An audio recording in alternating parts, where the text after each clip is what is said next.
I saw a used condom in Joel's office. The woman he cheated with was the secretary he had personally promoted. Faced with my questioning, Joel seemed exceptionally calm. He said, "Why are you so anxious?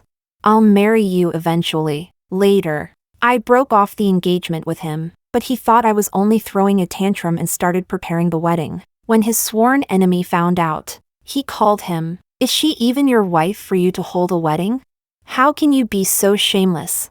Chapter 01. I stood outside Joel's office, carrying the chicken soup I had spent 4 hours making. I knocked lightly on the door. "Come in." He was always like this, cold and distant, making people feel as though he were an ice sculpture without the slightest trace of warmth. A smile rose on my face as I walked toward him and opened the lunch container on the desk. "My mom asked me to bring this." Joel glanced at it and frowned slightly. "I never eat anything with this kind of smell in my office." After saying that, he continued staring at his computer, as if I were transparent. I had originally come today because I wanted to talk properly with him about our wedding date. Our families were well matched, and our parents had also been old friends for many years. Our engagement had already been arranged when we were just born. These years, after my father passed away and my mother did not understand how to run the business, the burden of the company fell on my shoulders alone. So my mother had always hoped that Joel and I would get married. She felt that once I was married,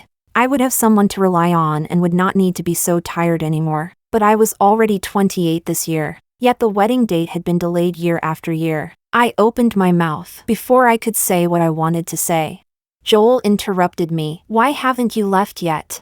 "I'm very busy. I don't have time to eat with you." It was as if something had blocked my throat. Sour and bitter. After a moment of silence, I silently packed the lunch container away, planning to find another time to talk. When I turned around, I accidentally knocked the documents on the desk to the floor. I bent down to pick them up, and something in the trash can caught my attention. It was a used condom. I froze for a long time, long enough that Joel noticed something was wrong with me and stood up to look over. The moment our gazes met, he was very calm, just taking care of a physical need. I was so shocked by his matter-of-fact attitude that I could not speak. I looked around, and strange, disgusting images circled in my mind. Just as I was about to lose my temper, a woman came in from outside. I knew her. Joel's secretary, Emma. She noticed the strange atmosphere between Joel and me. After exchanging glances with him, she noticed the condom in the trash can. Her expression changed, and she wanted to turn around and leave. I grabbed her. "Secretary Emma, did taking care of Joel take you all the way into bed?" A trace of panic flashed across her face, but she still pretended to be calm and stubbornly said, "Lisa, please don't slander me." What a perfect image of a resilient little white flower. Joel could not stand it anymore. He grabbed my arm. "Lisa, don't go too far." I laughed from anger. The two of them had done something so filthy in the office and been caught by me. Yet in the end, I was the one going too far.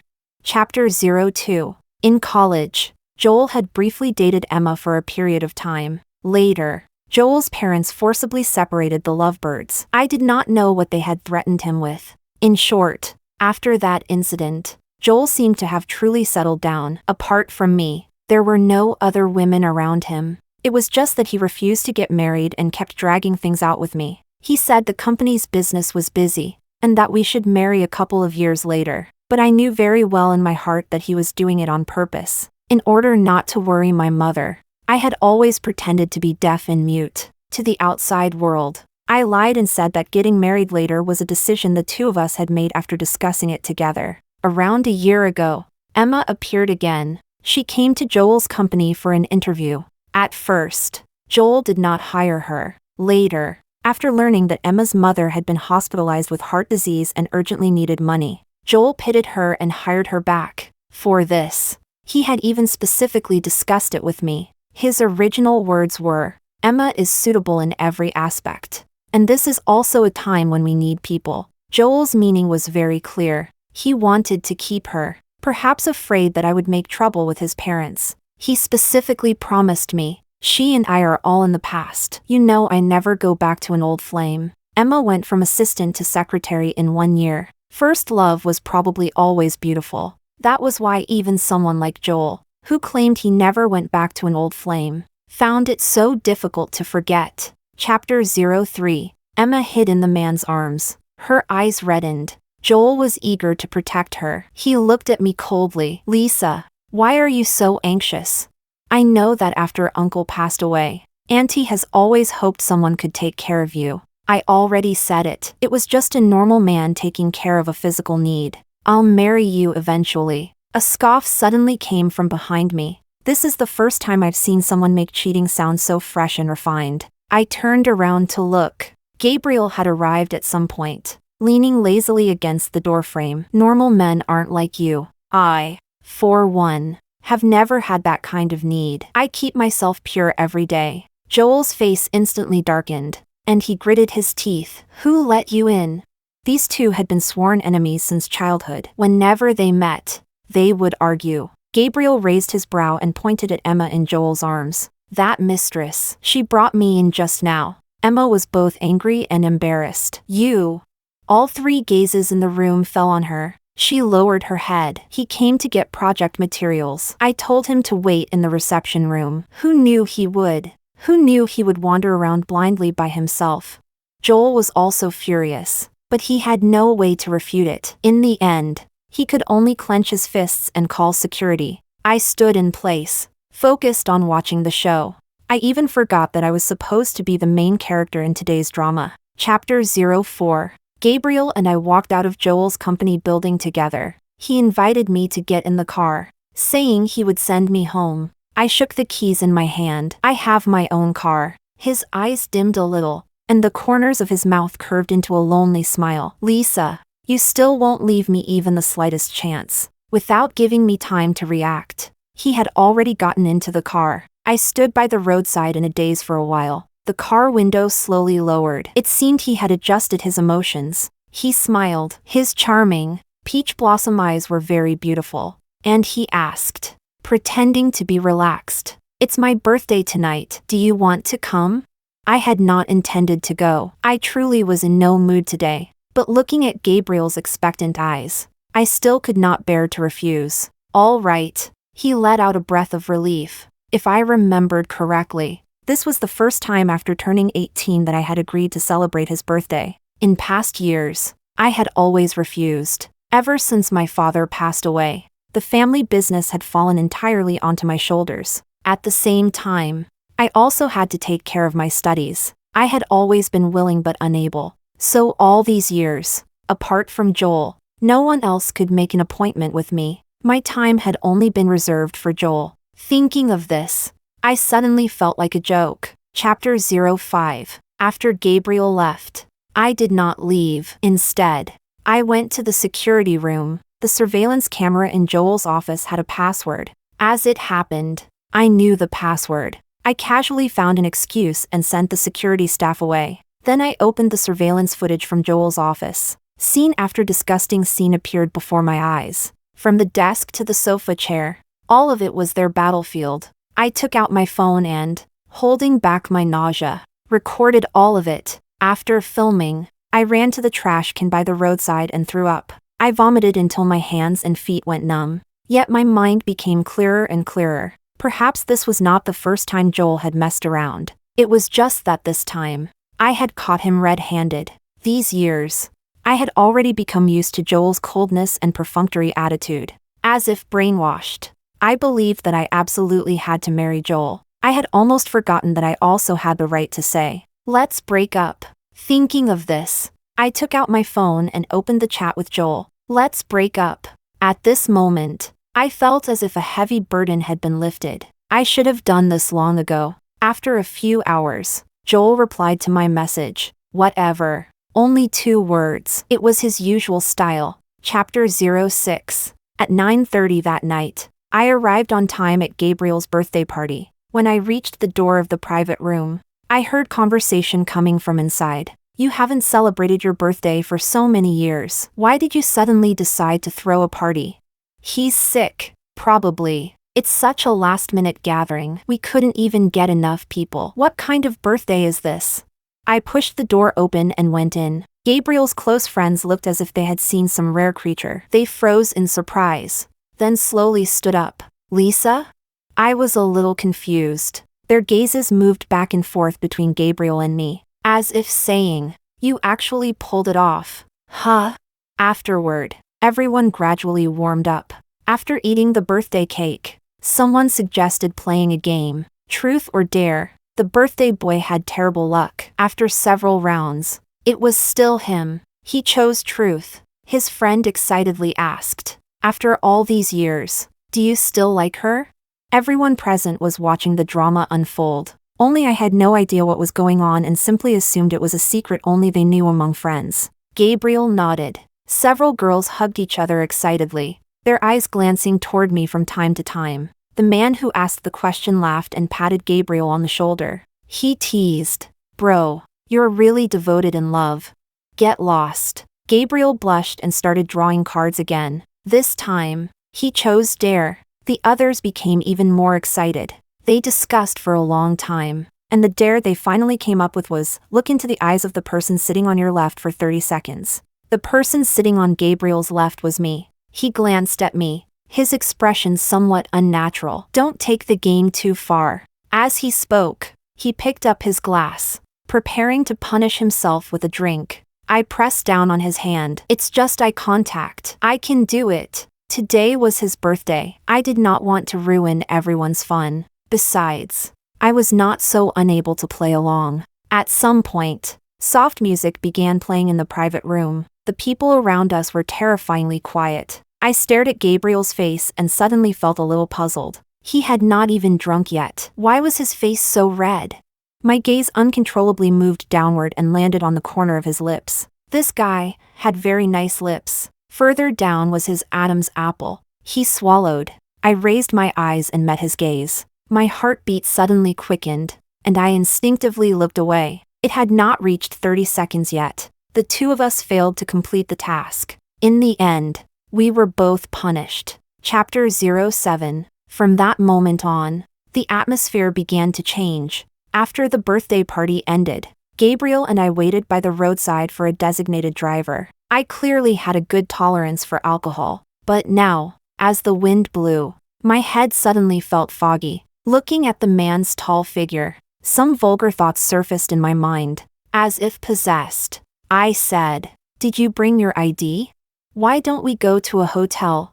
He froze. On the street in the early hours of the morning, there were only a few scattered passers-by, perhaps out of an instinctive fear of the cold. I hid in Gabriel's arms. For some reason, I even felt a little wronged. I buried my face against his chest and spoke through my nose. "Okay?" His body was stiff, and his voice was stiff too. "Okay." Chapter 08. I could not hold back. In the elevator, I grabbed his clothes and kissed him. Once we reached the room, I started taking off clothes. I was especially proactive and pushed him down onto the bed. His breathing grew rapid from my teasing, but he still held back his impulse and grabbed my wrist. "Do you know what you're doing? Baby, do you know who I am?" I was not drunk. Of course I knew who he was. Looking at the man beneath me, I tried hard to steady myself, swallowed, and asked, "Gabriel, are you willing?" He did not answer. He only slowly released his restraint on me. At the critical moment, the phone suddenly rang. I turned my head and glanced at the screen. It was a call from Joel. Gabriel directly helped me turn off my phone, then kissed beside my ear. "Baby, don't get distracted." Chapter 09. When I woke up the next day, it was already nearly dusk, and clothes were scattered all over the floor. Last night had been rather intense. My underwear and shirt had been torn into a state difficult to look at. Gabriel was still asleep. In the past, I had only regarded him as a younger brother. It was not until that eye contact last night that I suddenly realized he was actually not that many years younger than me. He had long since become a mature man. I rubbed my temples and turned on my phone. 36 missed calls. Most of them were from my mother. 2 were from Joel. I grabbed the clothes on the floor, casually put them on, and then wore Gabriel's jacket as I left. While leaving the hotel, I called my assistant and asked her to bring another set of men's clothes over. My assistant was extremely surprised. "Lisa, what did you do last night?"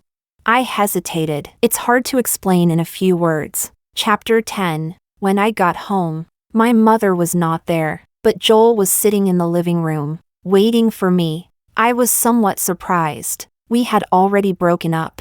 And in the past, I had never seen him care about me this much. He was probably afraid that I would tell his parents about him and Emma. I was just about to change my shoes when Joel strode toward me. He questioned me. "Were you with Gabriel last night?" I did not speak. He suddenly pinched my cheeks and stared fixedly at my neck. "What did you two do?" During the pulling and tugging, the clothes underneath were exposed. Taking advantage of Joel's moment of shock, I pushed him away with force. "What right do you have to ask me that? What I do and who I'm with, does any of that have anything to do with you? I already said yesterday that I want to break up. Our relationship ends here. I'm tired. I don't want to keep wasting time with you. Didn't you agree too?" Joel's face was gloomy. After a long while, he curled his lips and laughed lightly. "Are you trying to get back at me?"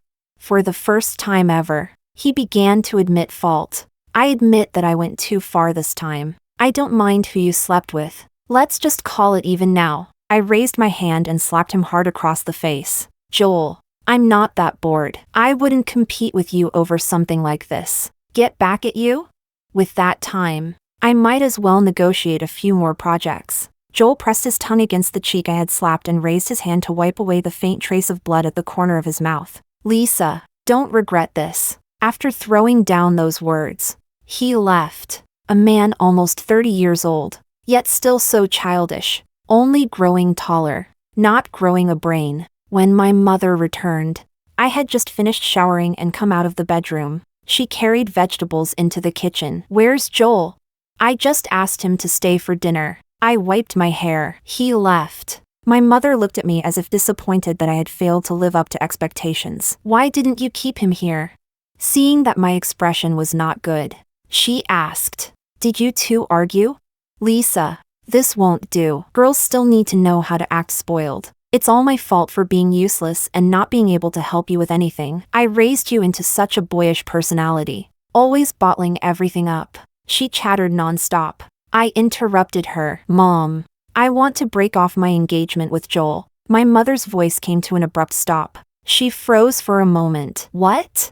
I repeated it again. "I don't want to marry him anymore. I'm really tired." Chapter 11. Joel and I had known each other since we were still wearing split-crotch pants. Before I even had any concept of marriage, I already knew that I would marry Joel. He and I had not always been this cold toward each other. At first, although we would argue, there had also been good times. At the very least, we were not like now, clearly so familiar with each other yet acting like strangers. It was probably after we entered high school. Everyone developed new understandings about relationships between men and women. Joel gradually began to resent the marriage arranged by our families. He also began to resent me. Later, in university, he met Emma, a beautiful, obedient, pitiful girl appeared in his sight. He pursued her fiercely. The scene was so grand that all our friends in the circle knew about it. At that time, I was still the little princess spoiled by my parents,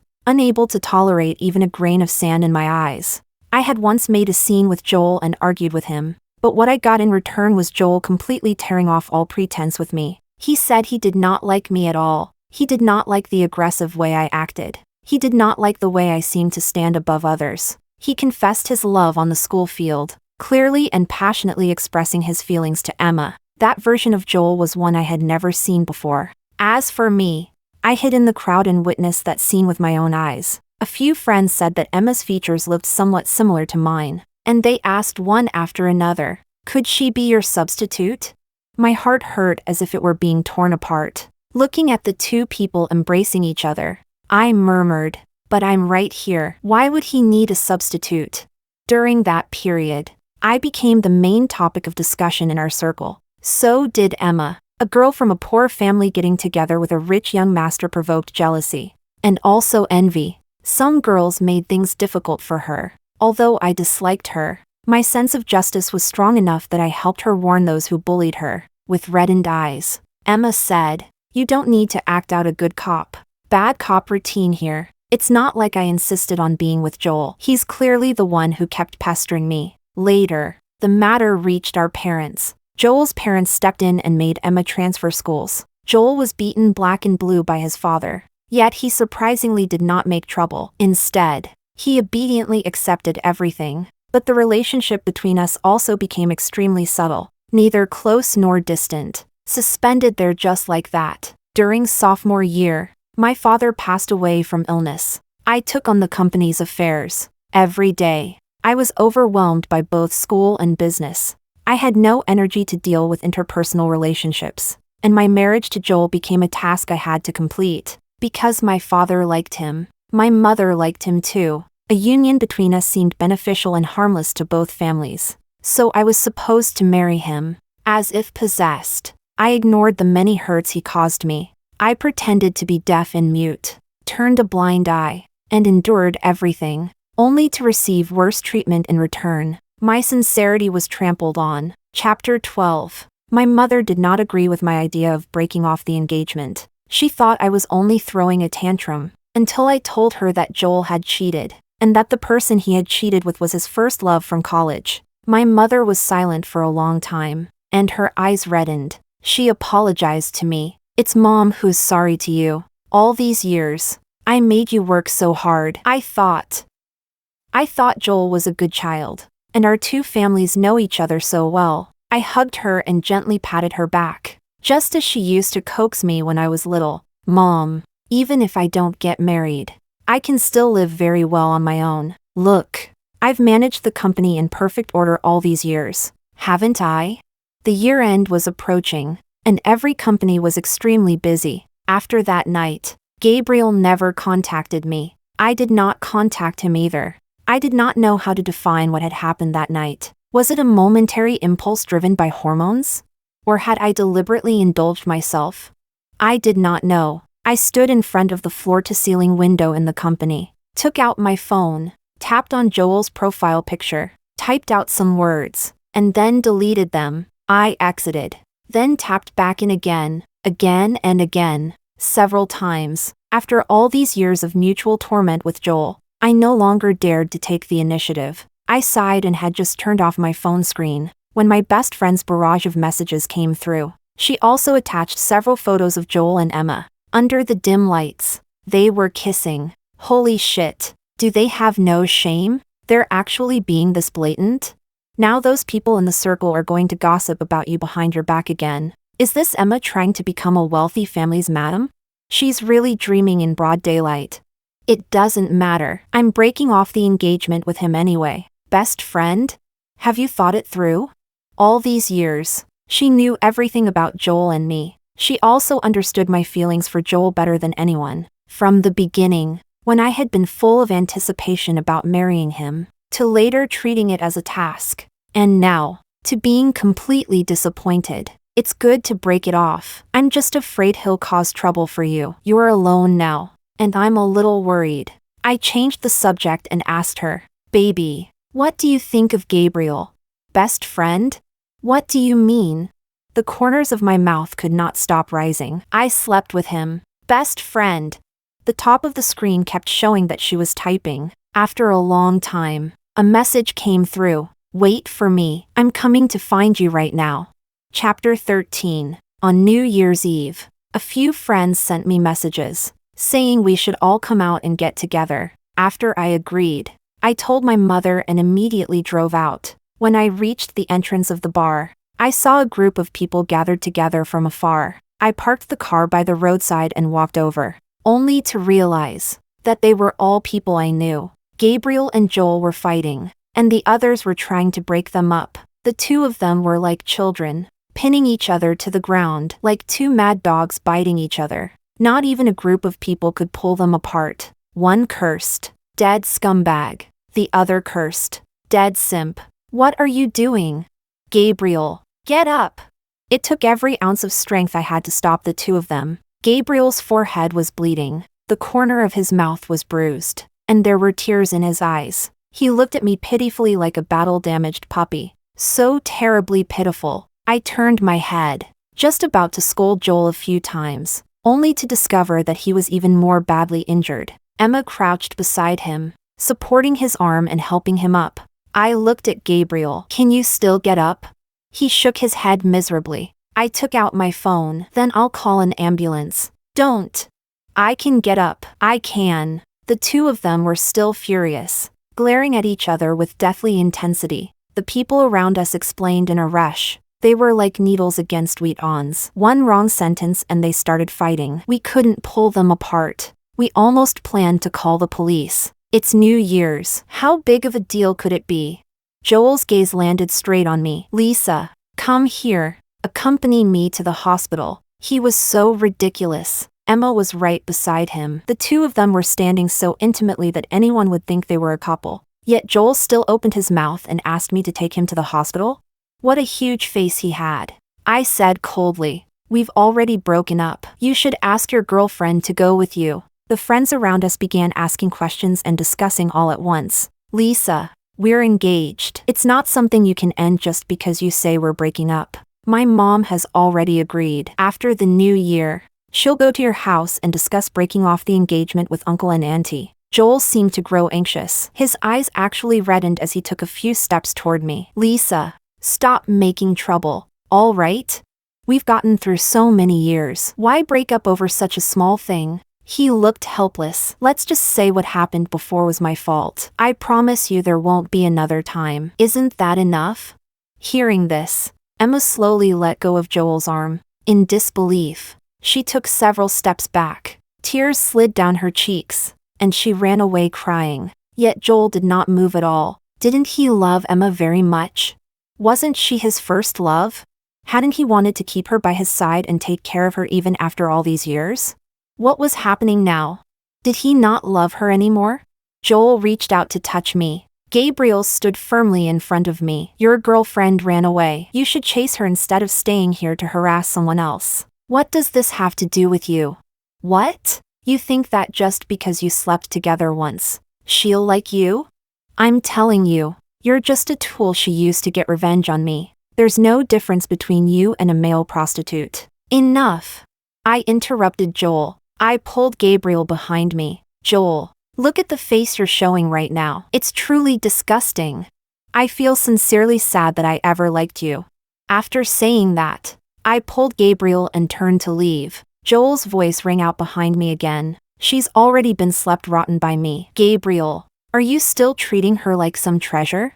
I was shaking with anger. Gabriel gently wrapped an arm around my shoulders. His voice was not loud, but it was enough for everyone to hear. The rotten one isn't her. It's you. You're the one unworthy of her affection. Chapter 14. Gabriel sat in the passenger seat, exceptionally obedient. I parked the car in front of a pharmacy, went in, and bought iodine and cotton swabs. The scrape on Gabriel's forehead was more serious. When I applied medicine to him, he hissed in pain. Baby, be gentler. It hurts. My movements were gentle, but my words were unforgiving. If you knew it would hurt, why did you fight?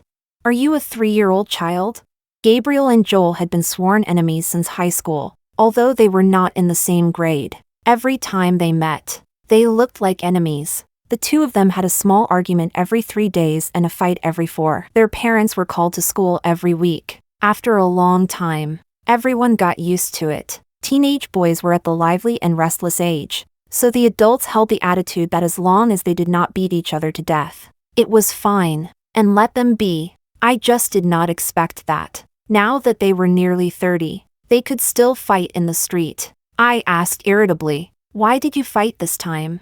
Gabriel lowered his head, looking like a bullied little punching bag. If I had not seen with my own eyes just now that Joel was more seriously injured than him, I probably really would have thought he was the one who had been bullied.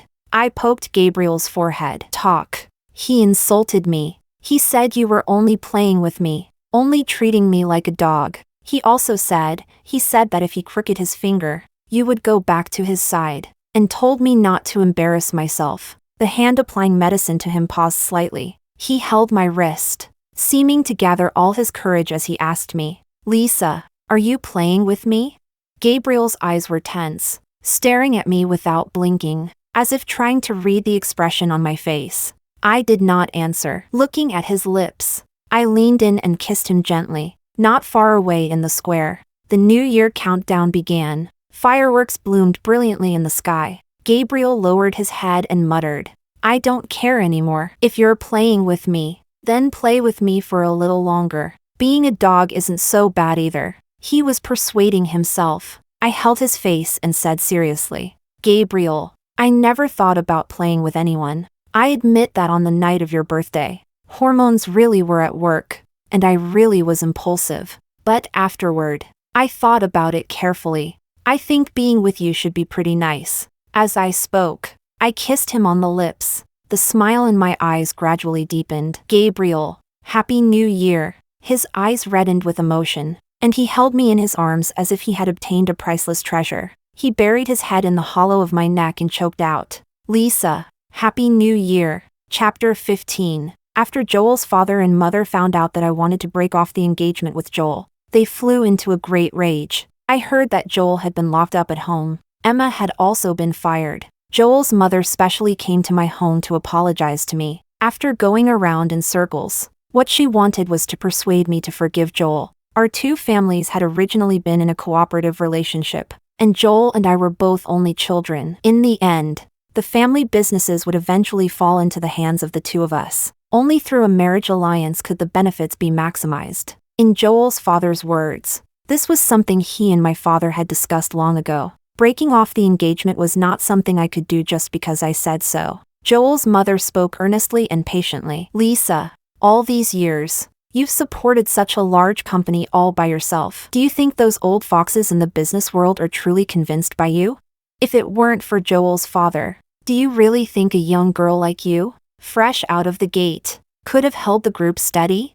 We'll pretend we never heard anything about breaking off the engagement. We'll discipline Joel more strictly, and we won't let something like this happen again. Lisa, think it over again. Joel's mother left. My mother and I were silent for a long time. My mother stood up. This engagement is definitely being broken off. Lisa, business is secondary. Your happiness is what matters most. Marriage is a lifelong matter. Don't compromise for anything or anyone. My eyes grew hot, and I nodded gently. Mom, don't worry. I know. Chapter 16. Emma came crying to the entrance of my company. The security guard said that no matter what, she refused to leave. I sighed. Let her come up. Emma's eyes were swollen from crying. As soon as she entered, she directly knelt down. Lisa, I never thought about becoming Mrs. Joel, and I never thought about seducing him and making the two of you break up. I admit that I liked him back in college, but later I was forced to transfer schools. I knew the gap between the two of us, and I never dared to have any more fantasies. I went to his company because I wanted to work properly. I didn't want to ruin your relationship. I only wanted money, a stable job. That's all. My mom is still waiting in the hospital for money to treat her illness. Lisa, please help me. She made as if to kowtow. Gabriel had come over at some point and pulled her up in time. There are many jobs in this world. If you want to earn quick money, then you have to bear the price of earning quick money. Stop pretending to be pitiful here. With this time, you might as well submit resumes and look for a job. Besides, the person lying in the hospital is your mother. What gives you the right to ask someone else to help you? Not to mention, you're also a mistress. Emma still wanted to explain. Gabriel directly took out his phone and called the police. I sat behind the office desk, propping my chin on my hand and staring at Gabriel with great interest. After handling everything, he walked toward me, reached out, pulled me up, and sat me on his lap. He smiled. What? Looking at me with those eyes? You don't recognize me anymore? I wrapped my arms around his neck. Gabriel, let's get married. I had always been like this. I said whatever came to mind. I did whatever came to mind. The hand around my waist slowly tightened. Gabriel stared at me, his gaze gradually turning serious as he asked tentatively, Lisa, are you sure? I nodded. Gabriel pulled me up and walked outside. Let's go home and get the household register right now. Chapter 17. Gabriel came from a single-parent family. His mother was a foreigner and divorced his father and returned to her country when he was very young. His father was busy with work. Gabriel had grown up in a state of being left to roam free. After we came out of the Civil Affairs Bureau with our certificates, I looked at the little red booklet in my hand and felt somewhat dazed. Joel and I had been engaged for 28 years. Yet we had never managed to get married. Gabriel and I had only been together for about a month, yet we had actually obtained our marriage certificates. I finally understood what a friend had once said: the longer something dragged on, the less likely it was to end in marriage. Someone who truly loved you would only want to quickly claim you as their own. How could they bear to keep wasting your time? Gabriel carefully held the marriage certificate and looked it over again and again. As he kept looking, his eyes actually reddened. He hugged me tightly. It feels like a dream. I did not know whether to laugh or cry, so I could only coax him gently. After Gabriel had cried enough, he lifted his head from my arms while wiping his tears. He said, "Good thing Joel was blind. Otherwise, it wouldn't have been my turn." As he spoke, he broke into a smile through his tears. Only then did I understand. On the day of his birthday, when his friends asked, "After all these years, do you still like her?" So that her had been me. Chapter 18. Lisa was too slow when it came to feelings. Even Joel knew very clearly that I liked her. But she, the person involved, had no idea at all. Having a secret crush was truly too bitter. Especially having a secret crush on someone who had an engagement. That was even more bitter. I often felt like a rat in the gutter, only able to secretly inquire about her every move. Ever since we were little, I had especially hated Joel. He was always putting on airs, acting like he was the greatest person in the world. Lisa was so beautiful, so smart, so amazing, yet he never took her seriously. He said, "She's going to marry me anyway. Why should I treat her that well?" He really deserved a beating. He really was so cheap. In college, he went even further and got himself a girlfriend. I saw his confession video on social media. It was grand and dramatic, making sure everyone knew. Lisa stood in the most inconspicuous corner, silently heartbroken. At that time, I was a senior in high school in the neighboring city. After finding out about it, I bought a plane ticket overnight, flew back, and fought him. Because of that, my father scolded me half to death and stopped my allowance for almost half a year. But fortunately, I had my own hands. The money I earned from part-time jobs was enough for me to spend. All my friends knew I liked her. After all, the look in someone's eyes when they loved a person could not be hidden. On the day I invited her to celebrate my birthday, I never expected her to agree. I also had not planned to hold a birthday party at all, so everything was very last minute. Thinking about it now, I really have to thank my dad for forcing me to go to Joel's place that day to get the project materials. And I really have to thank myself for gathering the courage to ask one more question. "It's my birthday tonight. Do you want to come?" She agreed. She broke up with Joel. She slept with me. I was finally going to have a wife. Chapter 19. Before Gabriel and I even had time to announce that we had gotten our marriage certificates, I saw the wedding invitation Joel had posted on WeChat Moments. I was confused. Who was he marrying? Had he found someone else to marry so quickly? I clicked in and took a look. Amazing, the bride was actually me. For such a major matter, no one had even informed me. Gabriel was furious. He directly posted our marriage certificates on WeChat Moments. Then he called Joel. "Is she even your wife for you to hold a wedding? How can you be so shameless?"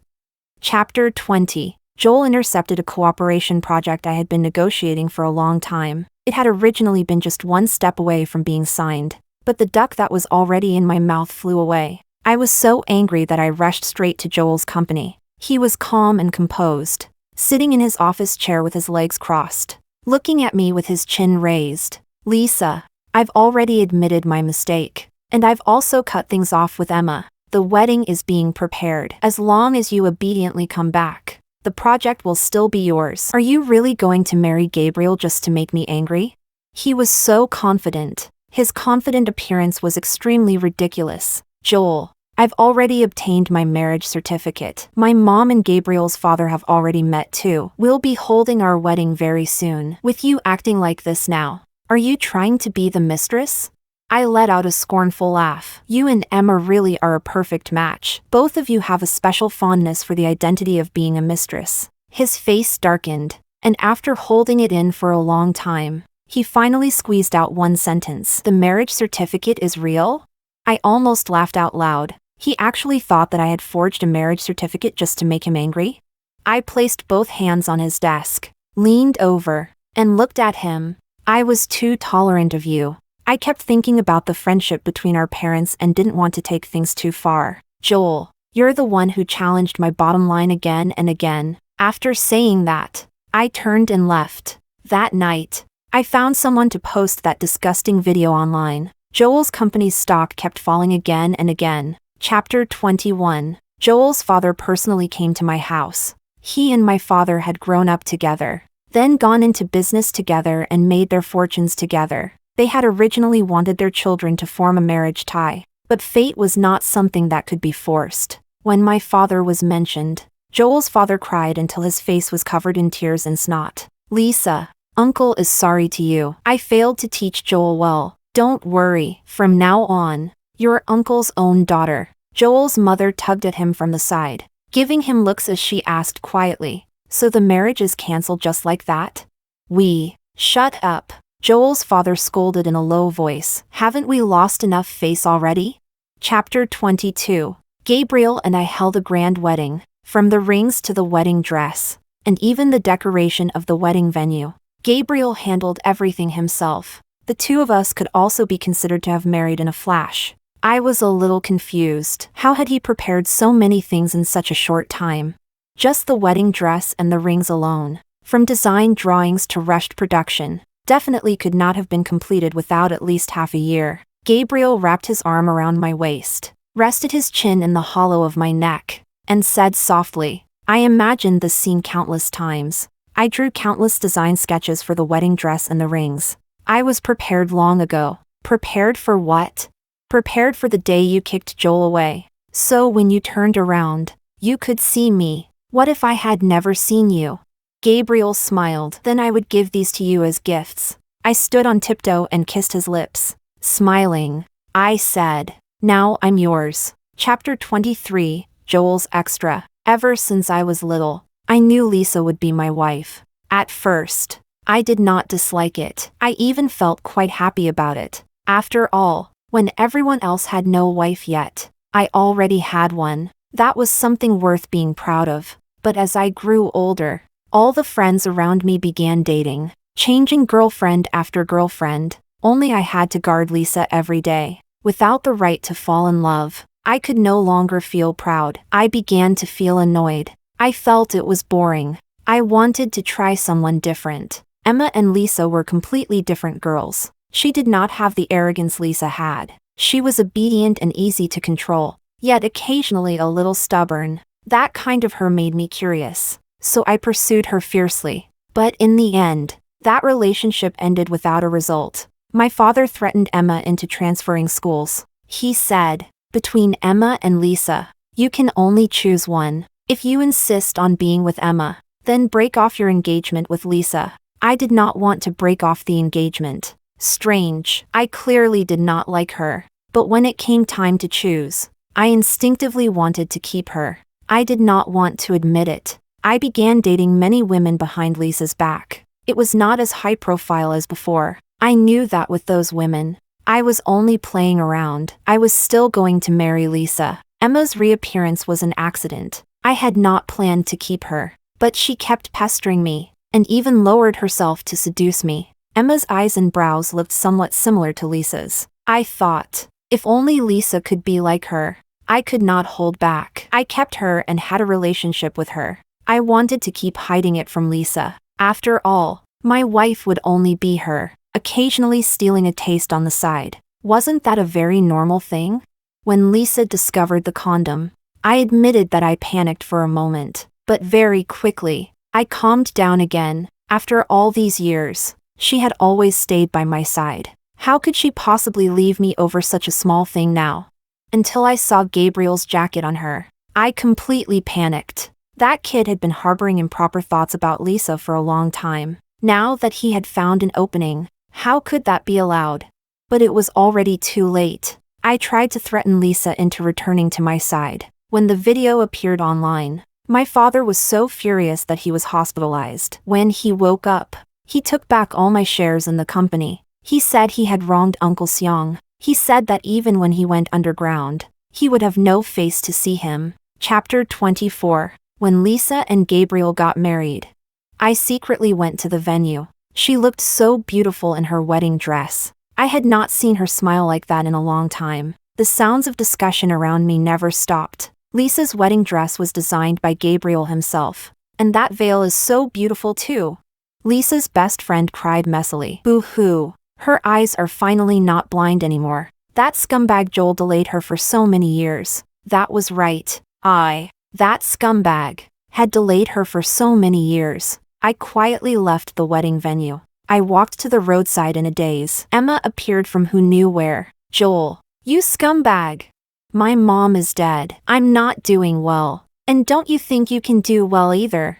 Before I could react, she hugged me tightly and threw us both into the middle of the road. A pickup truck drove past, and my consciousness became somewhat scattered. The sound of an ambulance rang beside my ears. His life can be saved, but his legs are probably ruined.